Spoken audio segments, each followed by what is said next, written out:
Bonjour et bienvenue à la pensée du jour. On est là pour vous donner une petite dose de vitamines spirituelles pour vous aider tout au long de votre journée. Aujourd'hui, je veux partager quelque chose avec vous pour vous. Je vais vous lancer un défi. Je vais vous demander d'oser enlever les limites. Pourquoi?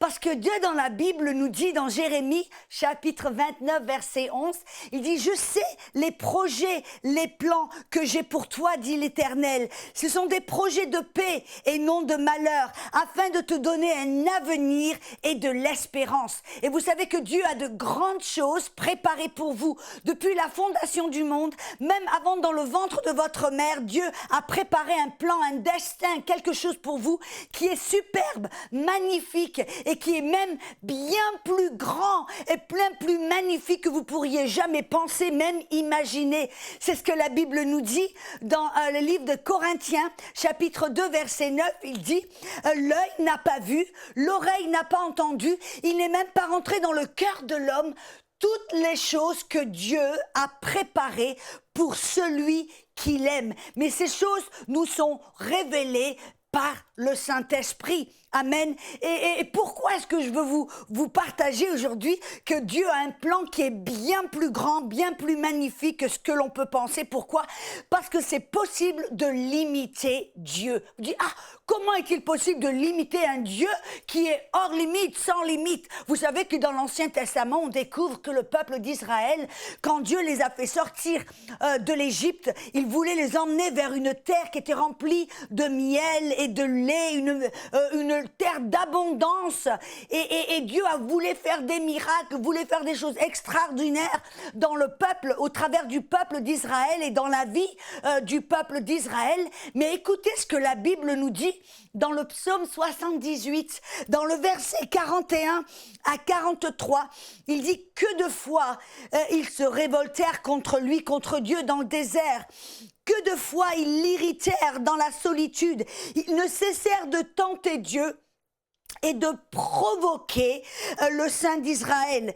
Ils ne se souvinrent pas de sa puissance du jour où il les délivra de l'ennemi, des miracles qu'il accomplit en Égypte et des prodiges dans les campagnes de Tsoan. » Et on voit là la parole provoquer, on voit que le peuple d'Israël, ils ont irrité Dieu, mais ils l'ont provoqué dans le désert. Et la parole provoquée dans Hébreu, c'est la parole Tava, T-A-V-A, H.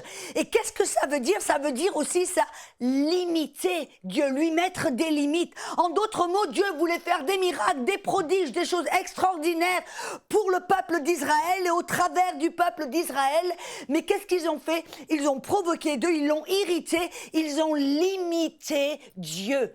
Amen. Et comment? Pourquoi est-ce qu'ils ont imité Dieu? Et comment l'ont-ils limité? Parce qu'ils ont refusé de se souvenir des miracles, des prodiges que Dieu avait fait. Ils ont oublié que Dieu avait séparé la mer Rouge, que Dieu avait multiplié le pain, faire sortir de l'eau d'un rocher, de pleuvoir de la viande du ciel. Bref, et ils ont limité Dieu parce qu'ils ont refusé de regarder la puissance de Dieu. Et pour nous, comment est-il possible pour nous de limiter Dieu? Vous savez que vous et moi, c'est très facile de regarder, de penser petit, de voir petit et de regarder comme le peuple d'Israël ce que l'on voit, les géants, le manque, tout ce que l'on voit, au lieu de poser nos yeux sur la majesté, la puissance de Dieu. Vous savez par exemple quand Dieu a voulu lui donner la terre promise, vous savez qu'est-ce qu'il a fait? Il a pris Abraham, il l'a mis sur une montagne et il a dit « Abraham, regarde, et aussi loin que tu peux voir, ces terres vers le nord, le sud, l'est et l'ouest, aussi loin que toi tu peux voir, moi je te donne ces terres. » Vous vous rendez compte si Abraham avait choisi de regarder ses chaussures ou de regarder juste là? C'est là que Dieu aurait pu lui donner. S'il avait simplement regardé comme ça, hop, c'était les limites, c'était Abraham qui fixait les limites. Et ça, ce qu'il voyait, ce qu'il choisissait de voir et de regarder, c'était les choses que Dieu pouvait faire dans sa vie et lui donner. Et vous et moi, très souvent, c'est comme si on a des œillères. On regarde là, on pense petit, on rêve petit, on voit petit. Or que Dieu, vraiment, il veut faire des choses tellement plus grandes, tellement plus magnifiques et puissantes. Il veut faire des choses, il veut que l'on ôte les limites. Mais comment peut-on le faire? Comment peut-on enlever les limites de Dieu? C'est pour ça, en fin de compte, que Dieu nous a donné un langage fabuleux. C'est pour ça qu'il a dit, je vais vous remplir de l'Esprit Saint et de votre ventre va sortir des fleuves d'eau vive. Et pourquoi il nous a donné ce langage céleste? Pour aller au-delà de notre petite cervelle, des fois qui limite Dieu. Parce qu'on pense petit, on voit petit, on est réduit à penser petit. Amen. Et alors Dieu dit non, afin qu'ils enlèvent les limites, afin qu'ils puissent parler de grandes choses, prier de grandes choses, voir plus loin, afin que moi, Dieu, je ne sois pas limité et que je puisse accomplir des choses magnifiques dans leur vie. Je vais leur donner un langage de prière. Et vous savez qu'est-ce que la Bible nous dit dans 1 Corinthiens 14, verset 2, il dit que quiconque prie en langue ne prie pas à l'homme mais à Dieu. Cependant, dans l'esprit, il prie des mystères. Vous savez, quand on prie en autre langue, des fois, vous savez qu'est-ce qu'on fait? On prie ces mystères. Qu'est-ce que c'est ces mystères?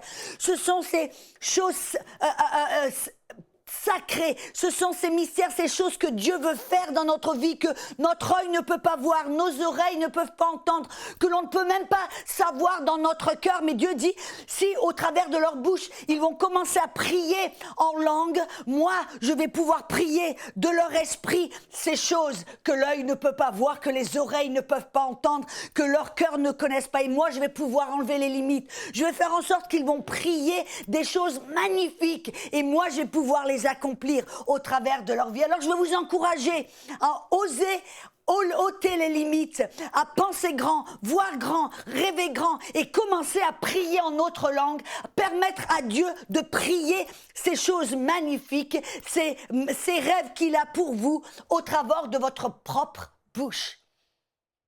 Pour aller plus en profondeur, vous pouvez lire et télécharger la version complète de cette pensée du jour sur le site enseigne-moi.com.